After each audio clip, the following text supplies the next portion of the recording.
Hello guys, today I'm going to show you how to sell your car on Facebook Marketplace. So first, go to facebook.com and on the top navigation bar, click the Marketplace button or the one with the store logo. And then on the left navigation bar, click Create New Listing. It will be highlighted,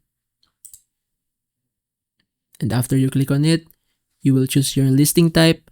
So let's choose vehicle for sale since this is a tutorial on how to sell your car on Facebook. And then here, all the details you have to fill out is on the left navigation tab. So you will choose your vehicle type if it's a car, truck, motorcycle, power sport, etc.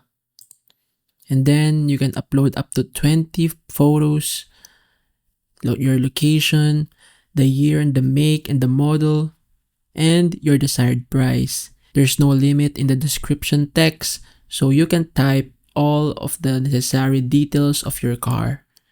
Now, after filling all this out, click the next button, and then after that, let Facebook process your listing. And then after that, your listing will appear publicly. And basically that's it.